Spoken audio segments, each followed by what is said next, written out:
是庄开文，欢迎收看《听闻点》大人物的世界健康系列。今天要继续关心肺部的健康，尤其秋冬时节养肺可是非常重要的，千万不能轻忽。那么，国人死大死因恶性肿瘤，也就是癌症，连续42年位居榜首。而根据国民健康署最新公布的癌症登记报告，国人10大癌症的第1名就是气管支气管肺癌，平均呢每31分钟就有1个人罹患肺部相关的癌症，更是发生率最高、死亡率最高，还有呢晚期发现比例最高的癌症，堪称是魔鬼3冠王。其中肺腺癌更被视为沉默杀手，因为被诊断出来的时候，常常都已经是晚期了，错过治疗的黄金时机，让人非常的惋惜。那么许多我们所熟悉的名人，像是前法务部长陈定南、歌手凤飞飞以及艺人汪建民、文英阿姨等人，都是罹患肺腺癌而不幸过世的。而且多数肺腺癌的患者本身并没有抽烟的习惯，不焚香拜拜，同时呢也没有天天下厨，但为什么还是罹患肺腺癌呢？肺癌跟肺腺癌有什么样的不同？另外有哪些主要的征兆是可以早期发现，以免延误病情的？还有很重要的就是晚期患者最有效的治疗方式究竟是什么？今天都要带您深入了解。我们先看报道。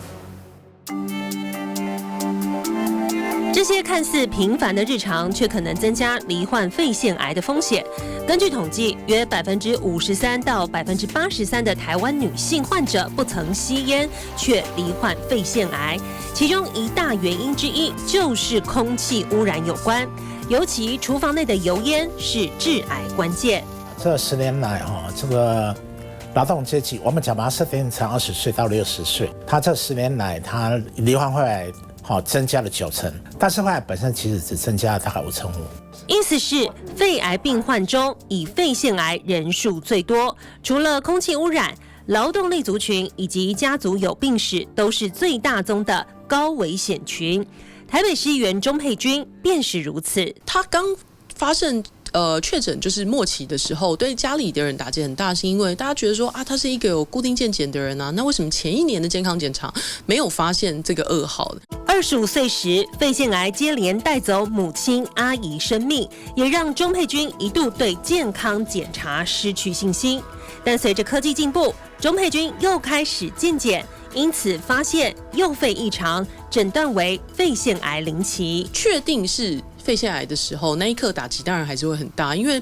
我对肺腺癌的理解可能比多数的人还要清楚，然后我也很知道说得到这个病之后，他对一个人的这个摧残，还有对整个家族的伤害是怎么样。动刀切除病灶后，人生像是按下重新启动键。这个国人10大死因癌症死亡率最高的头号杀手，没把钟佩君打倒，但其他患者却不一定都能及早发现、及早治疗。对，乍看一般我们认为可能不见得一定有问题但是这个短短就差不多半年，那它稍微冒出来一点点，你就去检查，就已经来不及。X 光片左右相比，肺门旁有些微物的差别，就是癌细胞。但这时发现，在全身检查已经转移到脑和骨头，确诊为第4期。也就是因为初期不明显，到发现时时常是第3、第4期，加上移转速度快，死亡率偏高，让肺腺癌成了无声杀手。都 OK 吧？好，那把它锁紧。我是刚好痔疮开刀，去照那个肺部的 X 光，发现肿瘤，然后就马上转到长庚，去一系列的检查，然后发现那个无基因突变。然后那个第3期，从事营造业近30年，陈大哥发现肺腺癌时已经是第3期淋巴转移，不可开刀。相较于其他肺腺癌病友，可使用健保提供的标靶药物。陈大哥因为没有肿瘤基因突变，要负担的就是庞大医疗费用。像这个是上次的10月份的，这是11月。昨天刚刚去打的，我们这种呢属于肺腺癌无基因突变，所以我们是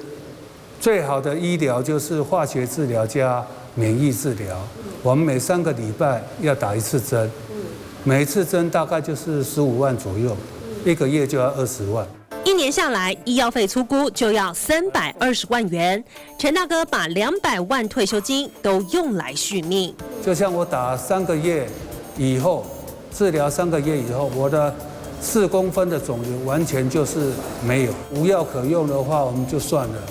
那有药，我们这些阶级我们又用不到，当然就是有点悲哀啊。患者如此感叹，是因为大型临床研究证实，这类弱势肺腺癌病人，如第一线使用免疫药物合并化疗，相较只单用化疗，前者的中位数存活期为22个月，相较于后者的10.6个月，存活期翻倍，死亡风险更可降低40%左右。做免疫治疗或免疫加化疗，它可以使用到免疫治疗几率就只有17%，所以就会有一个很明显的落差。那我们有算过，每年这样的病人大概会有2000个。那如果因为我们现在如果从现在开始给付，那要看5年嘛，那今年开始用的病人到5年后用了5年，明年开始用的病人，新诊断用了4年，这样累积下来。我们到第5年的时候，我们可以救了1200个病人下来。还好，对无肿瘤基因突变的患者来说，已经出现曙光。国际指引上也有所建议，所以我们大致上，那么会进入到最后，那么议价的阶段跟共同拟定会议的提案。所以快的话呢，应该在明年的第1季就有望纳入健保，给予给付来减轻病友的负担。免疫治疗是国际趋势，效果则因癌而异。健保署要审慎评估给付，只是每多等1秒，都可能有一个病友因为付不出钱无法续命。再对比赖政府打出健康台湾，2030癌症死亡率减1/3，居于首位的肺癌更是重中之重。如何加速给付脚步，接轨国际趋势，显然已经是燃眉之急。好，近期因为呢，汪建民因为肺腺癌而离世，所以又让外界再次注意到了无声杀手这种疾病它的威力啊。那么其实根据知名医学期刊近期有公布了一项报告，这是牛津大学所做的研究报告，号称呢经过15年追踪，而且分析的是英格兰地区哦，人数相当的多。但研究的结果，大家可能会关注到，就是45岁以下的亚裔的女性罹患肺腺癌的风险会比白人高出2倍以上。还有另外一个结论是，社经地位比较低的人群罹患肺癌的几率呢，也会比这个经济条件比较好的族群高出2倍。这样的数据实在让人觉得说，难道种族背景还有社会经济状况真的有显著的影响吗？我们马上就来请教一下专家，台湾胸腔及重症加护医学会的理事长陈玉明，陈理事长您好。开完好，各位观众大家好。您也是肺癌方面的名医了哈，今天来跟我们分享您的经验。那么原来我们所说的这个肺腺癌就是肺癌的一种，对不对？对。好，其中还分小细胞癌跟非小细胞癌哦。可能观众朋友会觉得比较陌生，是不是？请您帮我们解释一下，这主要的差别在哪里啊？还有就是这2者之间的死亡率会有差别吗？好的。一般我们所谓的肺癌其实它指的是一个非小细胞肺癌另外一个是小细胞肺癌。那它这个会有这个名称，是因为早期是显微镜下面看，这个看起来小小的，好像那个米一样就是小米一样的，就是小细胞肺癌。其他的可能像上皮细胞的就叫鳞状上皮癌，很像腺体的就叫腺癌。比较大的就叫大细胞癌，那所以它包括了就是非小细胞肺癌里面的肺腺癌、大细胞癌，那鳞状上皮癌，那小细胞癌目前谈的比较少。早期大概10年前，小细胞癌因为抽烟，它跟抽烟比较有关系，大概占了2%，但是现在小细胞癌大概只剩8%，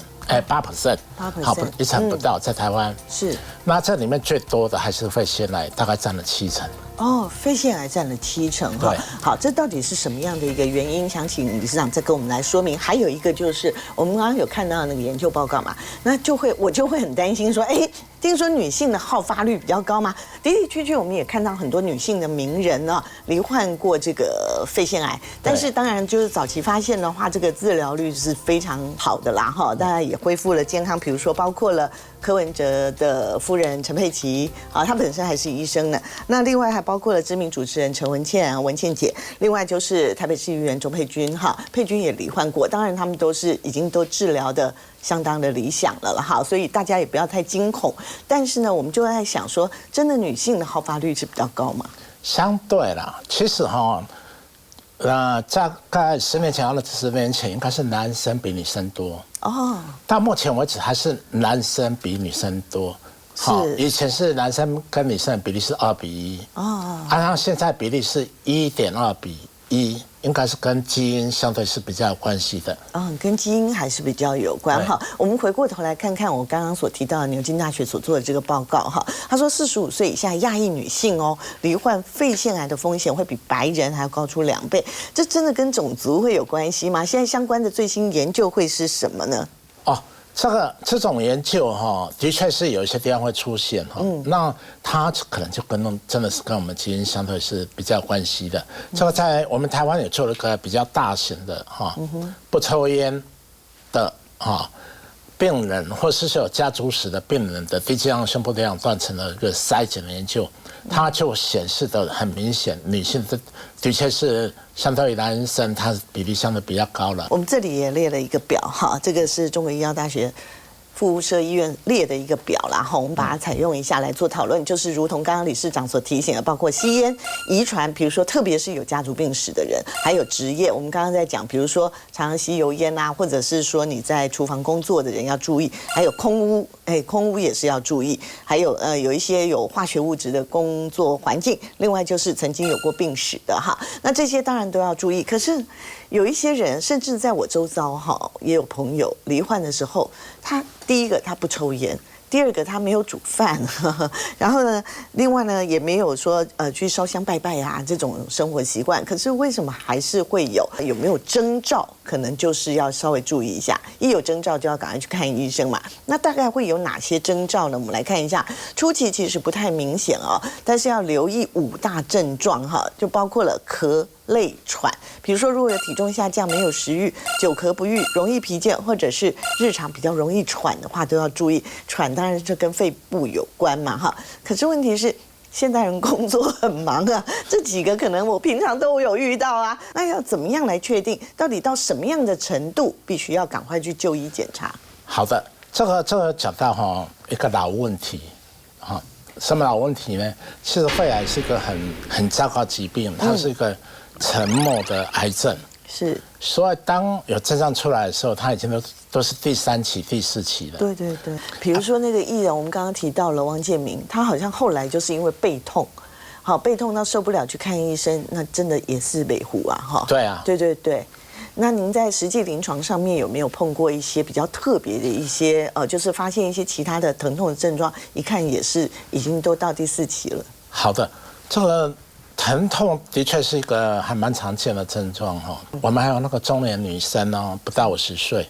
她就过马路绿灯了，走人行道，就骨折，走到一半，啪，骨头断了送到医院，病理性骨折，是，后来发现肺部转移有那种，所以骨折根本不是骨头的问题，不是骨松，他才40几岁，那有那种看起来好像是这个脑中风瘫痪了送过来，到医院结果脑部的电氧断层或磁振症一照转移，然后再找我个胸部 X 光，肺癌，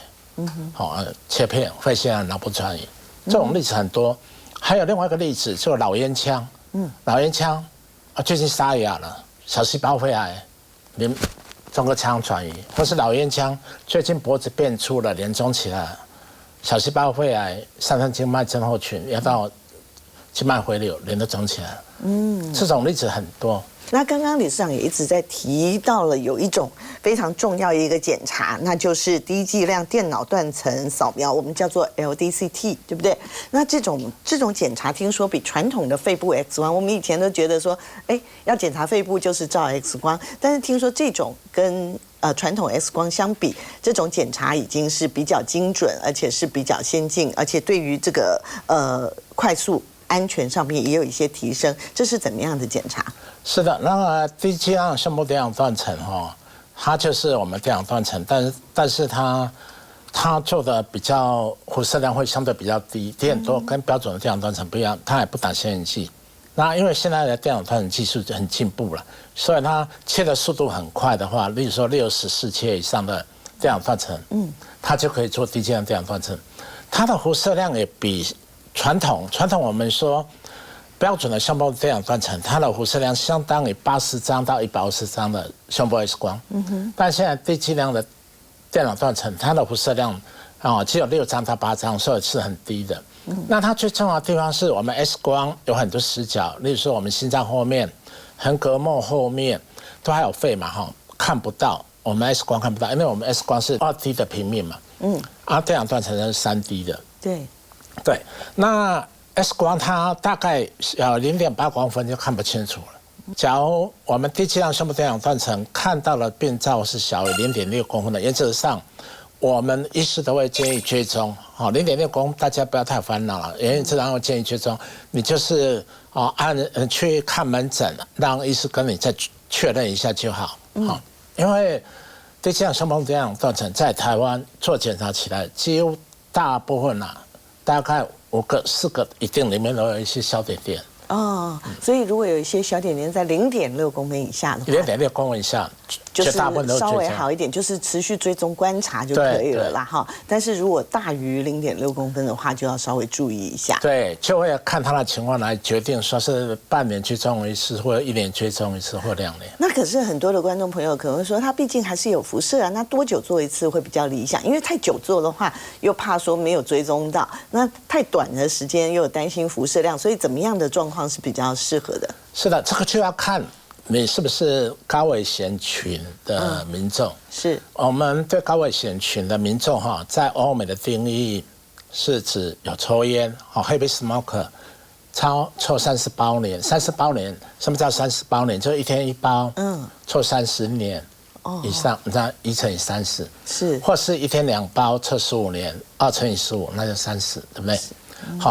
这样的人，然后他有意愿戒烟，15年内，或是15年内戒烟还不到15年，这种人在欧美有做过研究，你去给他做低剂量电脑断层，发现可以降低肺癌的死亡率20%。欧洲也有类似的研究。是。那我们台湾的研究是又加上一个家族史，家族史也一样，也可以减少死亡率，而且我们的家族史发现的病人更多。所以绕道 CT 就是一个让我们可以早期发现这个肺癌的一个好的办法，然后它大部分的发现都是1期或是0期的病人。所幸现在这个国健署已经说了，这个补助已经又要再放宽，对不对？就可以把这个男性你看这个本来是50到70，那现在放宽了，就变成45岁以上就可以来做这个检查。女性是40岁到74岁的话，也可以做这样子的一个补助检查，对不对？而且呢，这个抽烟量。也把它再放宽，以前是年30嘛，现在要变成年20主要就是早期发现、早期治疗，就是一个老话一句了不过现在到底要怎么样来治疗，我们也一定要来关注一下，这也是非常重要的一件事情那么听说现在有一种新的疗法，就是要把免疫合并化疗，什么意思？就是一边用免疫药物一边做化疗，是这样子的概念吗？那么另外就是说，比起单用化疗来说，说是中位存活期可以提升超过2倍，死亡风险可以降40%那么我们再来看一下，就是说其实我们的这个所谓的肺腺癌，它有分为有基因突变跟没有基因突变这2种。不过不管是有没有基因突变，好像听说是合并治疗还是效果会比较好，是不是？跟传统的治疗到底能够提升多少的效能？好的，凯文，这个我们肺肺癌的治疗，尤其是肺腺癌，我们也要先确定级别。那因为我们大部分的病人来的时候，到目前为止第4期的病人还是很多，几乎将近一半。是，所以我们就会特别注意他的治疗。那第4期的病人，他的治疗原则上我们要先看他肺腺癌，然后看他基因有没有突变。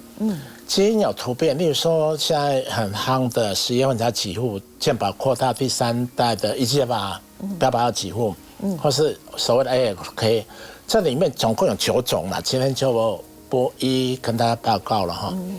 这些有特殊的致癌基因突变，它是有相对应的药品，它有相对应的药品，是，而这一群人就大概占了70% 的病人了，6成到7成，甚至更高，因为那个医学在进步嘛，越来发现会越来越多。但是他只要基因没突变的，就是我们这边的这个图，这个，他就需要做化疗，标准是化疗加上免疫治疗了，标准是化疗加上免疫治疗，那传统他只做化疗，那刚刚陈如那个主持人你提到的哈，它会有差别的，就开始治疗到它恶化，你只是做化疗是很快的，那你只做化疗大概不到半年就恶化了，那你假如是做化疗加免疫治疗，它恶化时间延长，死亡率下降40%，那更重要的是它5年的存活率，你只是做化疗，它5年存活率只有11%，只有1成。你只要做化疗加免疫治疗，你的5年存活率是2成。也就是说，假如我们有10个亲友，那他现在得病，他基因又没突变，他没办法吃标靶药，我们假如让他接受化疗，这10个人里面5年以后，你还可以看到他的机会大概只剩1个人。但是你假如给他做化疗加免疫治疗，那你5年以后你还有2个人在，所以那个数目看起来好像不大，但是事实上反映出来是1条命、2条命，对，没错，所以那是蛮慎重的一个事情，而且等于是翻倍嘛，对不对？对。所以为什么我们会讲说，合并治疗这件事情还是算是蛮重要的啦，哈。但是呢，问题来了，就是这种治疗其实通常就是对于家属来讲都是很沉重的一个负担，在经济上面，对不对？对。所以健保如果能够帮忙，当然是最好的一件事情啊。那我们就要来请问了，听说现在有一种说法说，没有肿瘤基因突变的弱势肺腺癌患者其实是有一个治疗缺口的。为什么？怎么相对来讲它在健保给付上变成比较弱势？最主要就是我们来看这张图就知道，有基因突变的话它是健保给付已经有进入，而标靶药物已经进入第3代等等的也就是诚如刚刚理事长所说的。但是呢，没有基因突变的话，目前来讲，当然国际的指引还是希望能够并用这个免疫药物，可是健保还没有给付，也就是有9成以上患者还停留在这个所谓的化学治疗单项的一个治疗方法上面，对不对？所以现在很希望是不是就是理事长也在大声疾呼，就是说有没有可能在健保上面也可以照顾这个族群，对不对？那么您在临床上也会看到一些例子，告诉我们说这种需求有多少？是的，这个我们那个经过统计数目，你就会发现，有基因突变的病人，他可以接受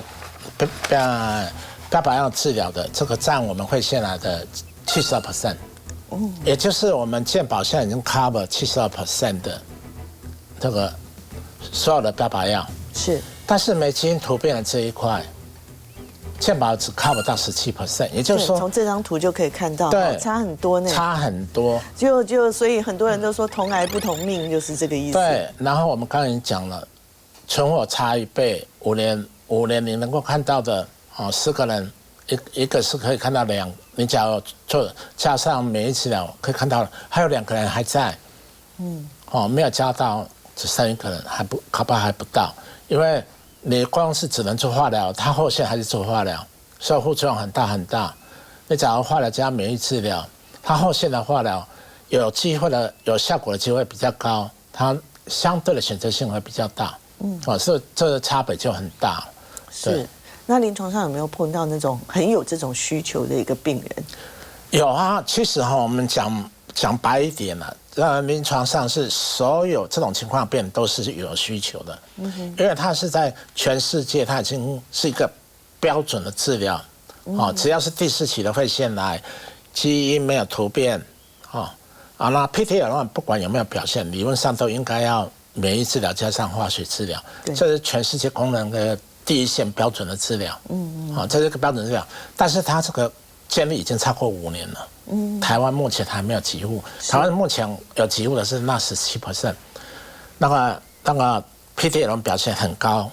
然后但是呢，它又不能做化疗的才可以用。如果我们站在这个比如说患者家属的立场的话，那么期待这个现在有曙光了吗？就是有没有出现曙光了？有，因为自从赖总统上任以后，他就一直在推，希望可以降低癌症的死亡率嘛。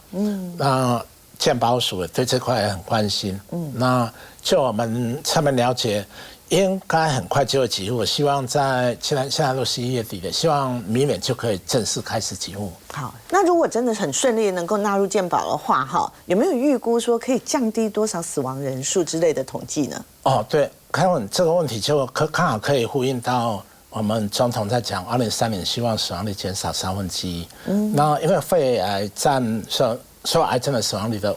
20% 了，所以他假如真的要降低那个1/3，那真的是要肺癌这一块要努力，要做最大的努力。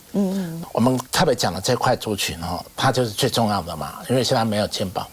他假如有健保以后，因为他死亡率减少了，预估了到2030，他可以减少1400个人的死亡。哇，对，也就是在这个针对我们想要达到2030减少死亡率这一块是最重要的。是因为肺癌现在名列这个是癌症里面的第一个，对不对？第1位啦，所以要特别注意这一块。对，特别重要。是，其实面对肺腺癌，是不是比较建议2年1次要做筛检啊？至少筛检的这一部分它是这样的，跟大家报告一下假如你是有这个高危险。包括有抽烟，或是有家族史，尤其是家里面有一个人得到肺腺癌，可能有2个人得到肺腺癌，那危险性是不一样的越多人得到肺腺癌，那你危险就越高。好，非常谢谢理事长，这些叮咛是非常非常重要的还有就是，如果你常常在咳嗽，而且久咳不愈，听说也是要注意对，因为也许也是跟肺部有相关的一些病变产生了嘛。然后呢，如果从这个咳嗽的声音，是不是也可以听声辨病呢？我们稍后马上来做讨论，请别走开。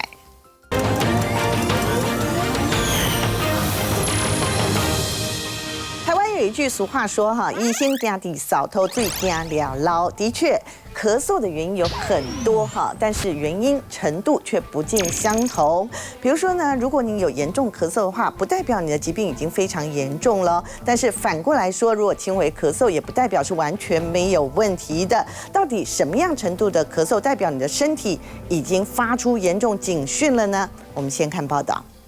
肺部结构有问题，例如支气管扩张症，经常会咳嗽，出现浓痰，病人呼吸道其实比一般人容易滋生细菌，特别是抗药性的细菌，像是绿脓杆菌等。而这些细菌平常跟人体是共生状态，但是一旦它的数量增加，人体免疫力会变差，就会造成呼吸道感染症急性发作。除了浓痰大量增加，可能呼吸也会变急促，或是合并发烧等。当然就是说要把痰液能够把它咳出来。再来当然是抗生素的治疗也是非常重要的。所以在这个急性发作的状况下，我们的抗生素就非常的重要。那抗生素治疗了，如果一开始你在门诊拿了抗生素，治疗效果不显著，有的时候这进一步造成了这个肺炎，甚至是呼吸衰竭。就很需要一定要更进一步多团队的这个照顾。那另外一方面，我们平常也要注意肺部结构有问题的这些病人，他得到了一些病毒感染，也会诱发整个呼吸道症状的急性发作，也会容易引起后续这些细菌感染的这个机会。久咳不愈的病人来求治，那我初步都会帮他分成几个面向去做思考。好，第一个就是感染性的问题，病人本身可能得到了肺炎梅浆菌或肺炎链球菌的感染，没有经过适当的一个检查跟治疗，那也会造成长期的咳嗽不愈。而儿童常见的梅浆菌感染可能引起较久时间的咳嗽外呢，胃食道内流及过敏性鼻炎或鼻窦炎呢引起的鼻涕倒流，也跟成人一样是儿童常见慢性咳嗽的原因之一。但对儿童而言呢，不同年龄层会有不同好发的问题，也要依照各年龄层做不同的思考及鉴别诊断。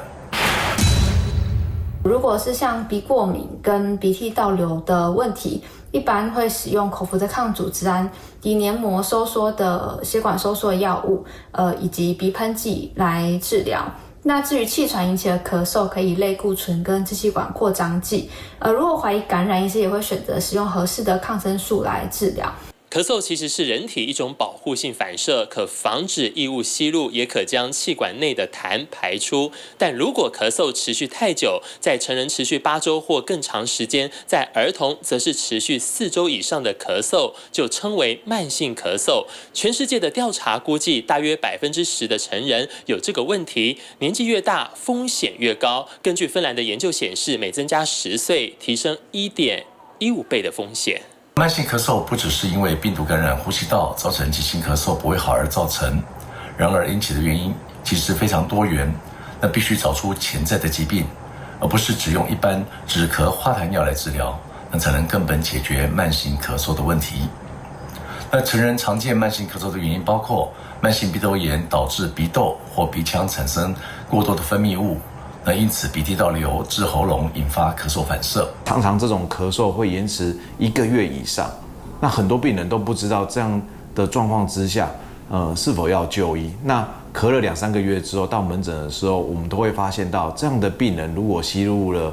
支气管扩张剂之后，那病人的咳嗽状况就会有所改善。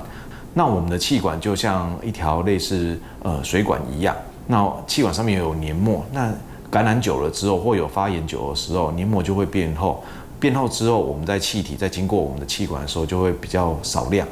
医师提醒民众，如果久咳不愈超过1个月，再加上家族没有气喘病史，是否因为咳嗽造成变异性的气喘，务必要避免长期咳嗽状况，尽速就医治疗，别让病情恶化。TVBS 新闻陈如环、蒋志伟台北采访报道。好，刚刚在报道当中，我们有提到咳嗽代表的是一种症状，而不是疾病的本身，所以还是很重要哦，必须要找出原因来。另外来看这张图表就可以发现咳嗽其实还分成急性咳嗽、亚急性咳嗽以及慢性的咳嗽。但问题是，如果真的久咳不愈的话，代表你的身体已经在发出严重警讯了，千万不能大意。不过到底要怎么样来辨别呢？马上来请到另外一位专家，就是苏一峰医师，是台北市立联合医院阳明院区胸腔内科的苏一峰医师。苏医师好。是，观众朋友好，开文姐大家好。是，苏医师，我们来请教您好。我们中医，我们大家都说望闻问切，对不对？可是西医有没有来这一套哈？那么很多人就说咳嗽其实从声音上面好像可以来做分辨，这是真的吗？急性咳嗽的人呢，来看的通常有几种，就是他咳的都比较严重，你可以听到他咳嗽声音都比较用力啊。或者听到我们声音听到一些嘶的声音啊，或者我们的喘鸣的声音、咻的声音啊，那可能也会有痰啊。那你可以问他最近有没有感冒症状。通常急性咳嗽我们都会问有没有上呼吸道症状，因为最多的原因就是可能最近中 COVID 啊、中流感啊，就变成咳嗽了。但是咳久了一点呢，就变成亚急性。亚急性的咳嗽呢，通常痰就会变多。大家可以观察到，我们咳嗽有时候一开始都是干咳。咳到后来越来痰越来越多，所以到这个咳了2-3周以上的病人呢，通常都会跟你抱怨说痰变多了。对，那其实这时候是因为气管分泌物增加了。是，那甚至有些人呢，从呼吸道的支气管炎转变成肺炎之后，痰就开始变多，因为肺炎的时候就会有痰。痰的颜色也很重要。对，通常黄色、绿色代表就是有细菌。那有些人呢更严重，会告诉你有什么黑色的痰。那这种就要小心，有时候是吸太多空气污染，老烟枪的病人有时候会跟你说，他常常有时候会咳出黑色痰，那就是吸进去的一些那个 PM2.5那些微粒，它变成黑色痰咳出来。哇！那我们最怕听到是病人说痰里面有血丝或有血，是通常这是最严重的。因为我们有血的痰呢，几种可能戏剧里面常常看到，对，细菌比较严重，要把血管吃破了，肺炎会有血。那肺结核也常常会有血。那其实大家闻之色变的，刚才讲的肺癌也是很容易咳嗽会有血。所以当你一个人咳嗽有血呢，就千万不能拖。所以慢性咳嗽通常病人一来呢，我们都是习惯一定要照个 X 光啊。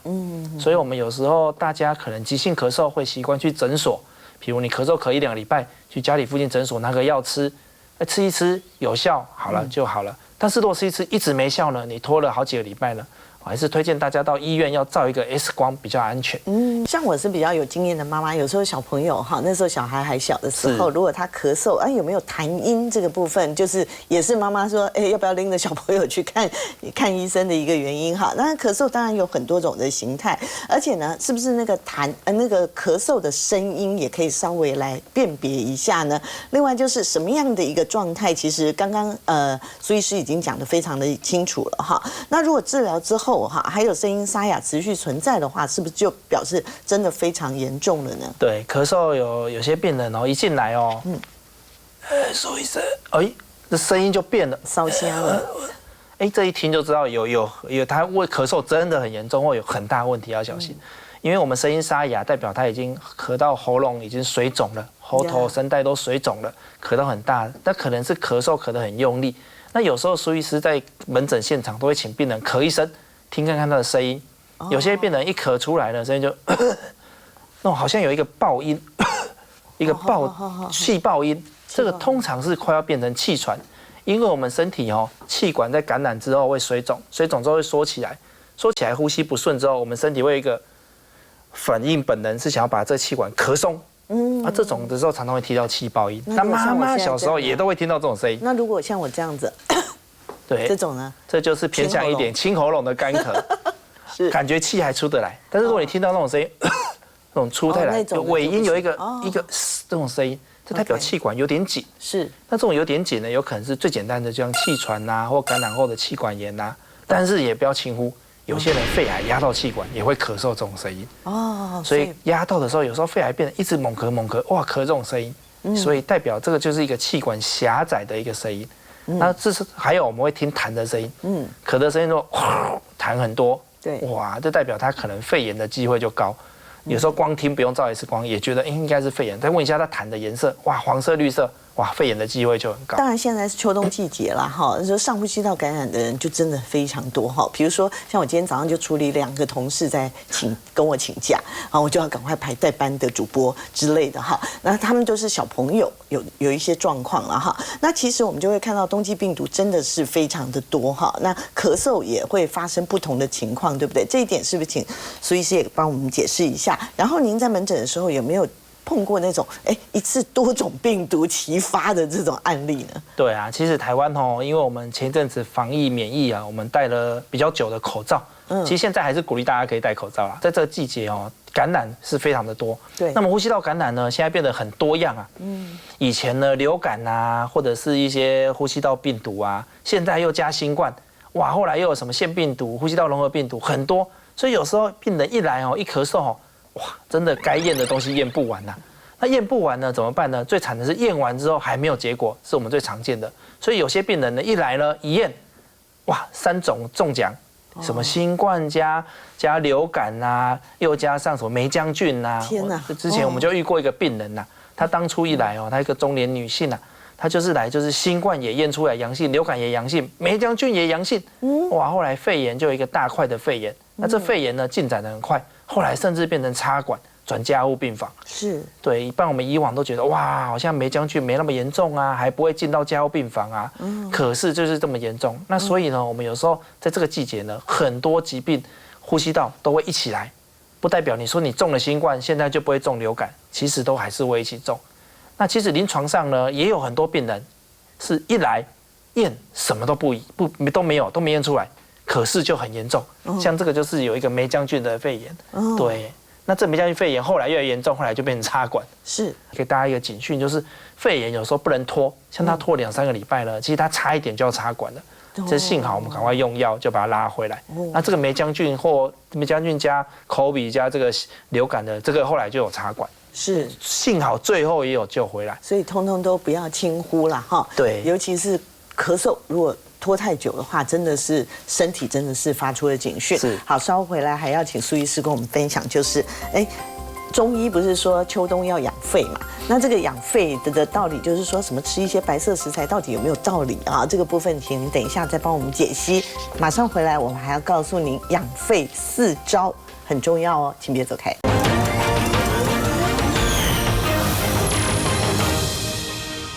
近年来，新冠肺炎全球民众对它有所认知之后，其实会造成相关的后遗症，比如说会有疲劳、头痛、全身的肌肉酸痛、咳嗽，严重一点的话，可能会造成呼吸困难、肺部的阻塞，还有肺纤维化。持续性的咳嗽，那久了之后呢，就发现呢，会有一点点在生活上造成了许多的困扰。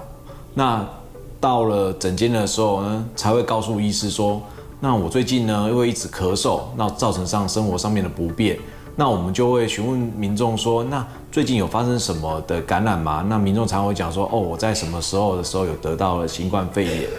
那所以呢，我们想要提醒民众说，新冠肺炎现在我们可以把它当做一个普通型的感冒，但是感冒之后呢，往往会造成许多相关性的后遗症。那这些后遗症呢，我们不可以去轻忽它。目前的研究看起来呢，长新冠的成因可能跟其他的病毒的严重感染，像是流感、登革热也是类似是由于这个病毒本身破坏器官，或是呢因为感染产生的全身性免疫反应过度的强烈甚至失调，所以即便康复以后呢，还是持续的存在，导致器官受损引起的后遗症。不过呢，新冠比起其他的病毒，它的后遗症影响更多人，而且呢，影响的时间更长远。许多人在确诊之后，会有一些长新冠的症状，像是咳嗽、胸闷、头痛、失眠，或者是会有一些慢性疲劳的问题。当症状久了以后，其实对血管是不健康的。所以有些人可能久而久之就会引发一些心血管疾病或是心律不整，甚至一些心肌梗塞、心肌炎等症状。除了心脏之外，也有可能会影响我们的脑部血管，也有可能像是引发中风等等的后遗症。所以在面对这样的问题呢，那我们需要怎么做能够尽量预防这些疾病？可以多建议从饮食及运动方面着手。营养师表示，过重和肥胖或营养不良也会对免疫系统产生负面的影响。民众应确保从饮食中摄取足够的营养素，维持正常体态。如果得到新冠肺炎之后出现后遗症，务必赶紧就医治疗，避免衍生慢性疾病风险。TVBS 新闻陈如环、蒋志伟台北采访报道。没错，在新冠疫情期间，我们台湾可是防疫优等生呢，但是问题是，怎么会突然出现所谓的免疫负债呢？而且还债台高筑，还了一阵子啊。那听说好像还到年底差不多了吗？还是说仍有警讯呢？苏医师？对啊，其实这种免疫负债背后的一个主要的原因，就是一个群体免疫下降因为我们之前戴口罩嘛，戴口罩戴久了，其实好处很多啦，就是感染的机会减少了。那感染机会减少了，我们身体就会慢慢忘记各种疾病。我跟流感最近很不熟啦，我跟流感病毒不熟啦，我跟呼吸道病毒不熟啦，我好几年没得啦，身体这种抗体会下降。那群体上越来越少人有这个抗体的时候，就很容易一得就大流行。所以免疫负债讲的是这个道理啦。当然我们也不用特意鼓励大家去得到。所以如果在免疫负债的情形下呢，我们有2种做法。一个做法呢，继续守住，就把你的口罩戴住。OK， 这时候还是可以继续减少感染。第二个呢，就是有疫苗的赶快去打，因为我们免疫力下降嘛，那这时候可以避免感染，又可以提升这个对抗这些细菌病毒的免疫的效果，就是靠疫苗。比如像肺炎链球菌的疫苗或新冠的疫苗或流感的疫苗或者是将来在这个呼吸道融合病毒，就张学友得这个呼吸道融合病毒的疫苗也都即将要上市啦。那但是其实还是有很多的疫苗会不存在，所以这时候就会讲一些养生养肺的技巧啦。比如说我不能什么都靠疫苗啊。其实苏医师也有讲啊，有很多细菌病毒到现在都没有疫苗，怎么办？我可以打的只有这5、6种，可是剩下的几百种没有疫苗，那这几百种我难道就不得了吗？这时候就要靠身体自己的免疫力了啦。是，所以免疫力怎样会好呢？啊，中医当然有讲一些特殊的方法，对，比如说像这里，对秋冬养肺的食物哈，听说呢白色的食材，那为什么会说白色食材？他说这是营养师提供的资料，就是说多糖体的部分，因为它可以促进什么黏膜伤口愈合，提升免疫力啦，然后蛋白质可以修复这个肺部组织啦，维生素啊也是一样修复黏膜，还有提升免疫力、抗氧化等等。所以你看到这些食材，然后这些食材看一看，好像真的是白色的比较多一点啊。请问这样子的一个营养的建议是可以采取的吗？是可以啊，不过当然不一定都是白色啦，有绿色蔬菜呀也都很不错。我们都知道蔬菜呀就是一个抗氧化的效果啊，不论你是要吃抗氧化的这个青花菜、花椰菜呀，或者是一些其他绿色蔬菜啊，其实都有抗氧化的效果，然后就会提升你的免疫力。是台湾以前都说我们是肝病国家啊、肾脏病国家，可是当肝病越来越好，肾脏病越来越少，肺病越来越多，飙上来了。现在已经变成呼吸道疾病，变成台湾的国病了。好，在苏医师的恐吓之下，下了节目决定要去爬楼梯。然后呢，爱肺4招也跟大家来分享：戒、护、颈、筛。这些当然筛检我们刚刚已经讲了很多，真的是要早期发现、早期治疗。那其他的部分有没有还要特别提醒观众的？对啊，其实肺部疾病呢，最重要的还是我们第一个要避免吸入一些脏空气去伤害自己的肺部，所以戒讲的是戒烟呐。OK， 对，戒烟当然是我们最常见的脏空气。那但是其实最近又有研究发现，空气污染也影响很大。对。最近台大啊一些国际研究发现，哇，好多人得肺癌，结果是因为空气污染。所以其实呢，空气污染和烟现在都很重要，就大家要避免这空气污染。是。然后接下来防护呢，就是说我们要避免这呼吸道的感染。其实每次的一个严重的呼吸道感染呢，我们的肺活量都会砰往下掉，狂掉。我们很多病人呢，本来肺活量很正常100分，一个严重肺炎之后就剩30分的，就拖着氧气要过日子了。所以呢，这50年该用50年的分量一次就用完了。所以这个直接变成用氧气了。所以防护自己不要感染很重要。所以苏医师才说，免疫负债没关系，口罩戴好也可以。所以注意一下，不要被感染，这也很重要。警讯就是苏医师有讲，有一些警讯，如果咳嗽很严重，咳很久啊，咳嗽里面痰变的颜色比较奇怪啊，或者甚至有血丝啊，会喘啊，这就是一个要警讯。所以呢，有时候肺部疾病大部分人会很严重，是因为台湾人习惯把肺部疾病拖久一点再来看病，所以常常都很严重啦。所以现在还是要呼吁大家，有呼吸道疾病的能早点来检查就早点来检查，拖到最后很严重的时候呢，其实呢有药治疗，但是呢肺活量都已经降到谷底了，这时候要救呢都救不太起来。是，苏医师的话大家一定要好好听哦。稍后回到T观点。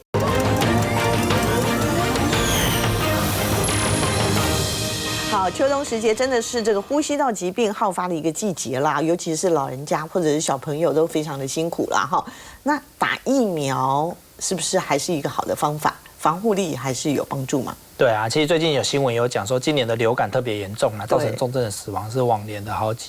比往年高啦。那所以其实还是提醒大家或许大家现在已经不习惯这个防疫生活了，但是其实如果都打个疫苗会更好啦，尤其是老人家、慢性病的患者，这时候他们免疫力已经很差了，然后如果不小心中个流感啊或新冠都很容易变重症。那现在刚好医院也有鼓励大家在打疫苗啊，流感疫苗呢或者是新冠疫苗，其实到医院都可以马上实打啦，也都不用排队啦。那个对大家被肺炎或者一些重症感染都有相当的高的保护力。那当然比不打的话好多了。那如果你是年轻人，想说哇我戴口罩就好了，那如果你是真是老人家，还是打疫苗可能会是一个不错的一个选择。是，好，非常谢谢苏医师的提醒，同时也谢谢您的加入。我是庄开文，我在T观点，我们下次同一时间再见了，拜拜。